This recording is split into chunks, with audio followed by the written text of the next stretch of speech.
हमारे सनातन धर्म में कई सारे ऐसे रहस्य हैं, कई सारी ऐसी मिस्ट्रीज हैं जिनका पता ना तो आज तक कोई भी साइंस लगा पाया है और ना तो कोई भी साइंटिफिक टेक्निक्स। उन रहस्यों के आगे हर किसी ने अपने घुटने टेक दिए हैं, चाहे वो कोई भी साइंटिस्ट हो या फिर कोई भी रिसर्चर हो। उन्हीं कुछ रहस्यों में से जुड़ा एक रहस्य है हमारे उड़ीसा के पुरी में स्थित श्री जगन्नाथ पुरी नामक मंदिर का।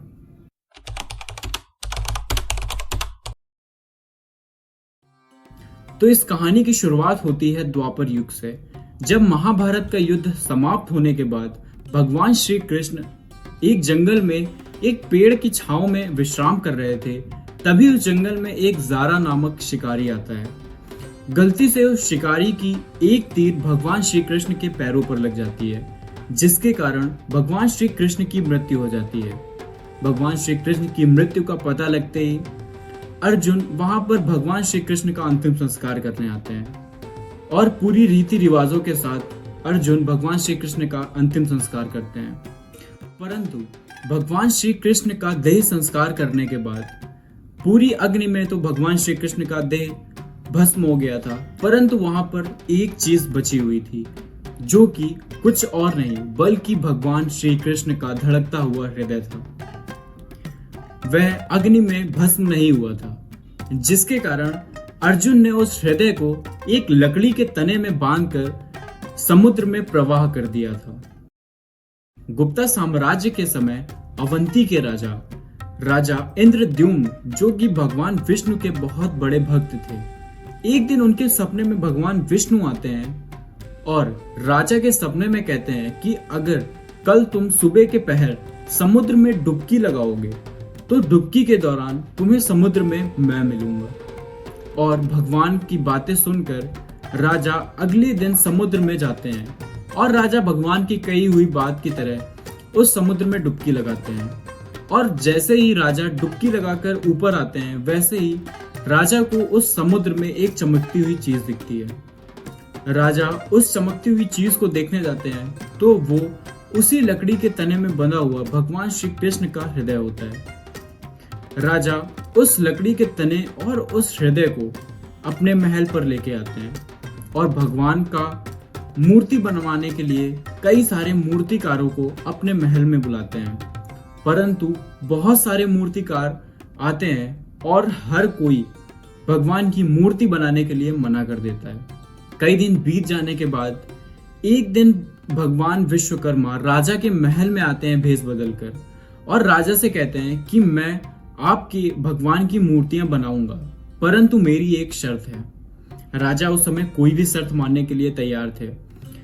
राजा भगवान विश्वकर्मा से उनकी शर्तें पूछता है तो विश्वकर्मा भगवान कहते हैं कि मुझे इन मूर्तियों को बनाने में 21 दिन का समय चाहिए, परंतु जब मैं इन मूर्तियों को बना रहा हूँगा तब तक मेरे कमरे में ना तो कोई आना चाहिए और ना तो कोई भी मुझसे बात करना चाहिए। राजा भगवान विश्वकर्मा की शर्तें मान लेते हैं और वैसा ही करते हैं।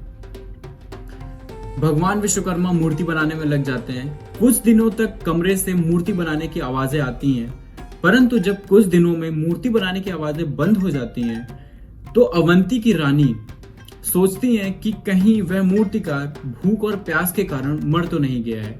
और अवंती की रानी मात्र 15 दिनों में ही उस दरवाजे को खोलने की जिद करती हैं और रानी की हट को राजा को मानना पड़ता है और राजा 21 दिन के बजाय सिर्फ 15 दिन में ही उस दरवाजे को खुलवा देते हैं। जब वह दरवाजा खोलते हैं तो उस कमरे में उन्हें कोई भी नहीं दिखता है, सिर्फ एक कपड़े के नीचे भगवान की मूर्तियां थीं। उन मूर्तियों में एक भगवान श्री कृष्ण की, एक भाई बालभद्र और तीसरी बहन सुभद्रा की मूर्ति थी। उन्हीं भगवान श्री कृष्ण की मूर्ति में वह चमकती हुई चीज यानी कि भगवान श्री कृष्ण का हृदय लगा हुआ था।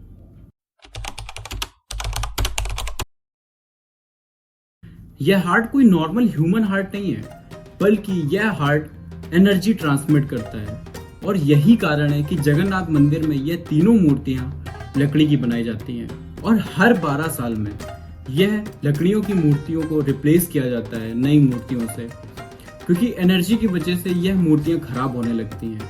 इसीलिए हर 12 साल में नई लकड़ियों की मूर्तियों को बनाकर इन लकड़ी की मूर्तियों को रिप्लेस किया जाता है। और जिस दिन भी यह रिचुअल होता है उस दिन पूरे शहर की लाइट काट दी जाती है और मंदिर का जो मेन पंडित जी होते हैं वही यह रिचुअल करते हैं, परंतु किसी को भी उस हार्ट को देखने की या फिर छूने की अनुमति नहीं है।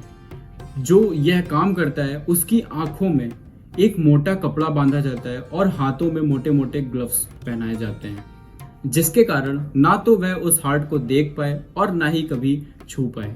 परंतु जिसने भी आज तक यह रिचुअल किया है वह सभी एक ही चीज कहते हैं कि वो हार्ट किसी जिंदा खरगोश की तरह लगता है।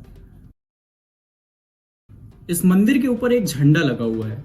अगर हम नॉर्मल लाइफ में बात करें तो जिस भी तरफ हवा चलती है उसी तरफ कोई भी पेपर, कपड़ा, झंडा या फिर पतंग उड़ती है, पर जगन्नाथ मंदिर में लगे हुए इस झंडे की बात बिल्कुल अलग है। जिस भी तरफ हवा चलती है यह झंडा उस हवा की डायरेक्शन से बिल्कुल अपोजिट फैरता है।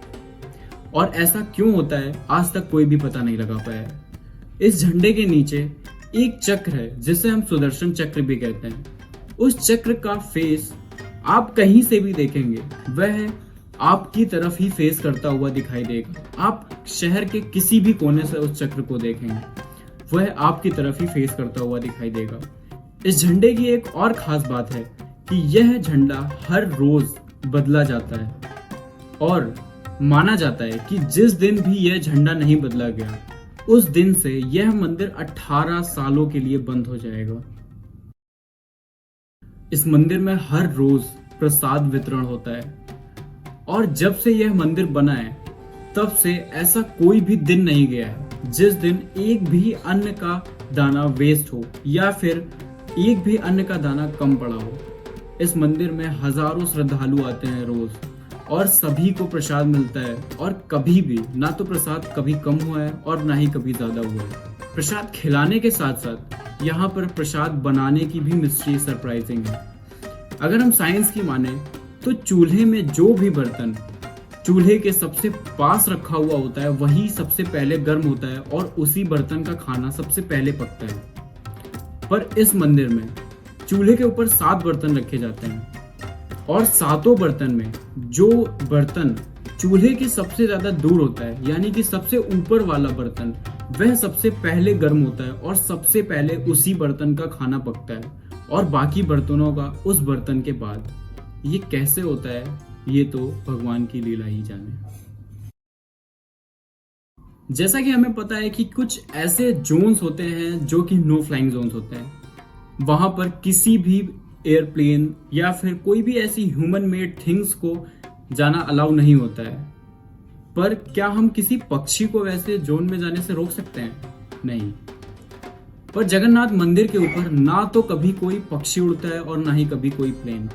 यहाँ पर नो फ्लाइंग जोन तो है ही, बट कोई भी पक्षी इस मंदिर के ऊपर नहीं उड़ता है।